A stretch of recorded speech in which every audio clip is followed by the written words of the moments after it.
All right, welcome to the show, everybody. There is still no AC in here, and I am hot as balls. It's incredibly uncomfortable. I don't know how people lived before AC. I just don't get it. If it's like 74 degrees outside but sunny, you just cook. It becomes like 80 degrees inside. So anyway, enough with my bitching. There's a lot of stuff to get to today, so in just a second, Americans are apparently revolting over Signalgate, where Trump and all of his little defense official sycophants were using an unsecure network to talk about highly classified information. I'll give you some numbers on that. Then we'll get to Fox News going mask off fascist during a segment. We have judge brutally smacks down Trump's revenge war on lawyers. Excuse me, I was going to say journalists, lawyers. We have Bill Maher announcing how he's meeting with Trump and cucking himself.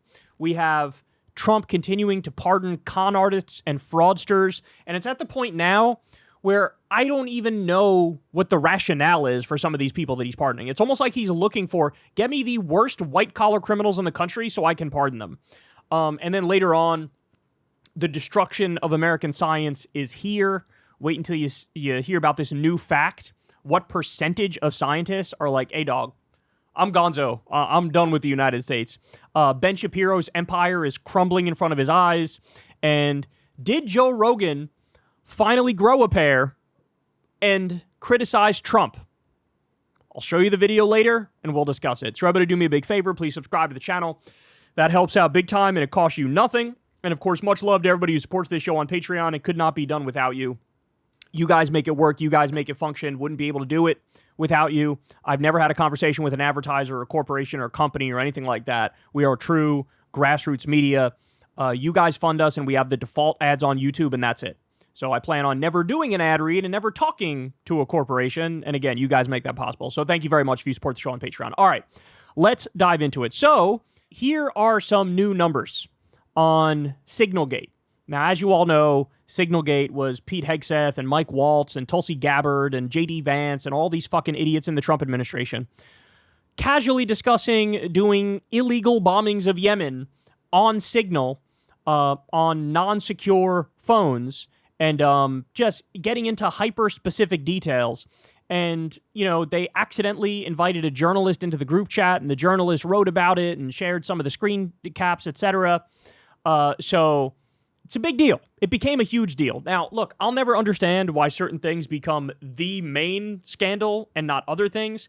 To me, I think this is definitely a scandal, but it's a bigger scandal. The bombing in and of itself is a bigger scandal.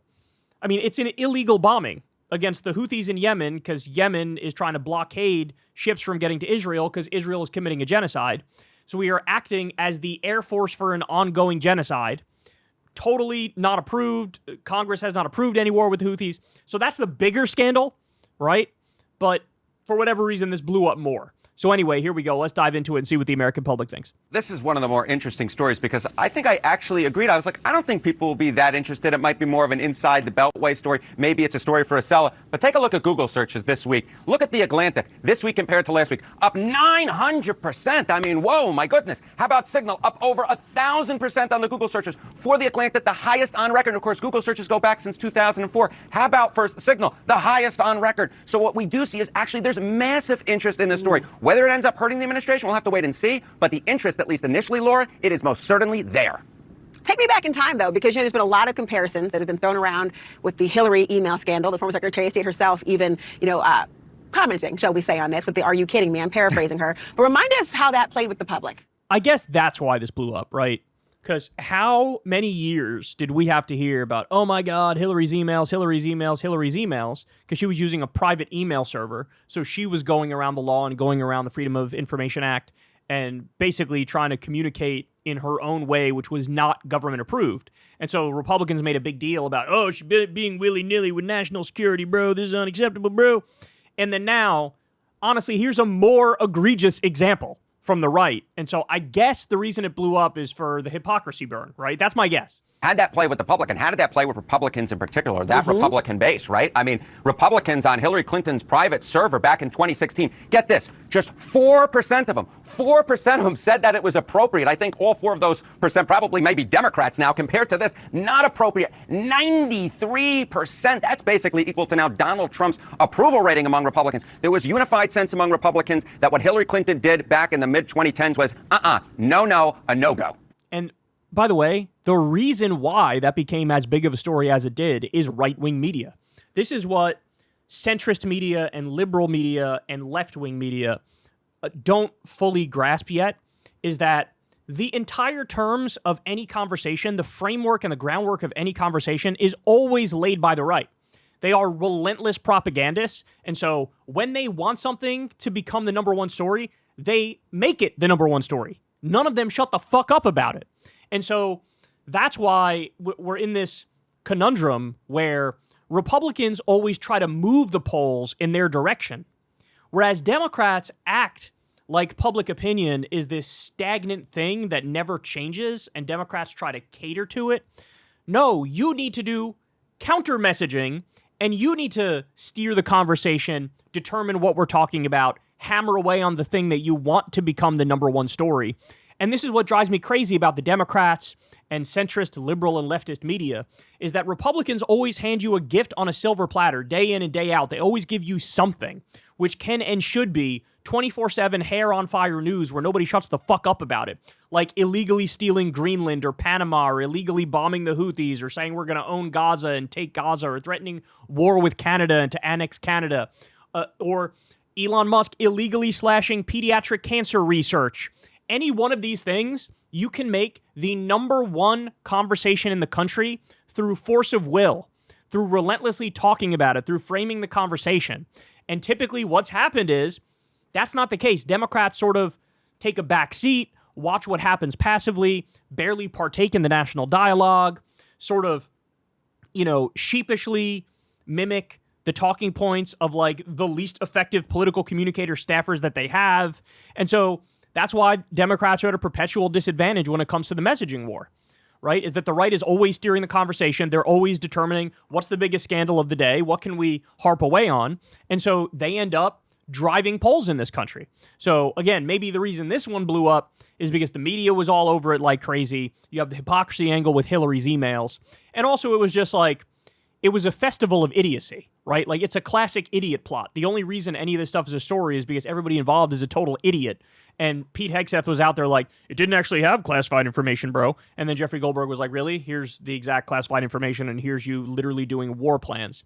And Pete Hegseth goes, bro, that's not war plans. That's just like attack plans and stuff, bro. And then Jeffrey Goldberg is like, really?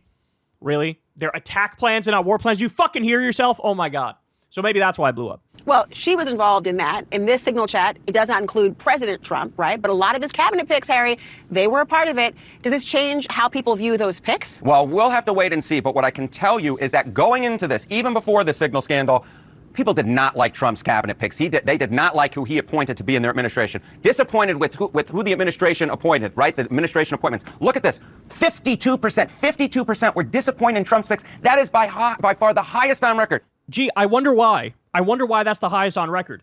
Could it be because he picked 13 billionaires to be in there? Could it be because if the person is not a billionaire, they're one of the dumbest people in the country or a massive conspiracy theorist or like a fucking alcoholic, abusive freak like Pete Hegseth? Like, he picked people solely based on, will they be immensely loyal to me? And could I maybe have dirt on some of them to keep them in line? That's why I think he made some of these picks, right? If they're not a billionaire, they're a cuck. And people see this. People see who you're picking. Really? RFK? The country's fucking number one anti-vaxxer to be the head of HHS? Are you fucking kidding me? Marco Rubio, the chief warmonger? Really? You're picking him? Pete Hegseth? Fucking weekend Fox News host? Abusive alcoholic freak? Him? That's who...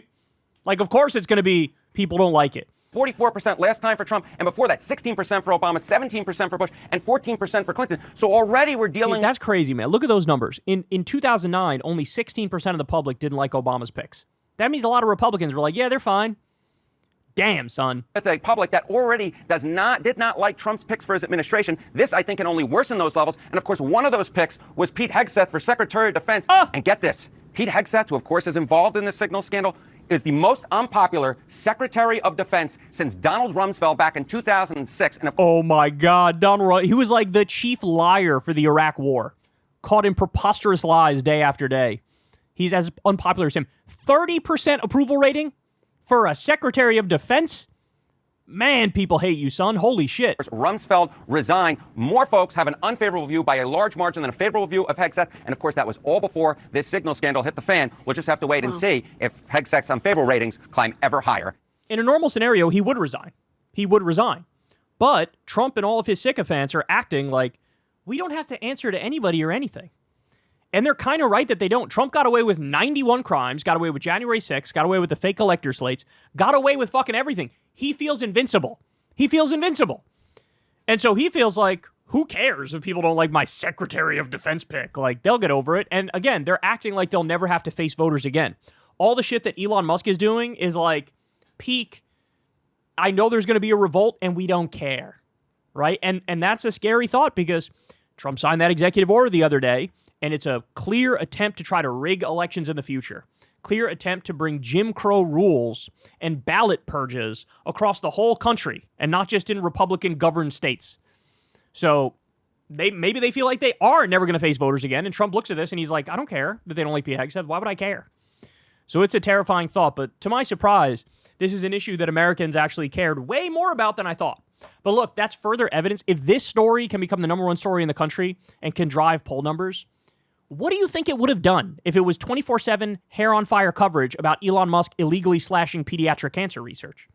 We were one of the only fucking people that even discussed it, right? Just like, remember day one in the Oval Office, Trump signed an executive order which effectively raised drug prices because it repealed a Biden executive order to lower drug prices. We were like the only fucking people that talked about it. He signed an executive order on day one to say anti-corruption rules don't apply to anybody in my cabinet. You could have made that a national... That could have been the number one story in the country. Everybody would have been talking about it like, what the fuck? You said drain the swamp. Now you're filling the swamp. What the fuck is wrong with you? You're a totally corrupt hack. You could have made that conversation. But they don't lay a glove on these people. And it's so frustrating to me. Because every day I come out here on this show and I give you like 7 or 8 news stories that are just fucking legacy-ruining things for this administration. And it's fucking crickets. We're somehow the only people talking about it. So holy shit. Americans are revolting. It's fair to say that over Signalgate. Hey y'all, do me a favor and like and subscribe. It helps out big time in the algorithm. Click the bell as well for notifications when videos drop. And watch that video on screen right now. You know you want to.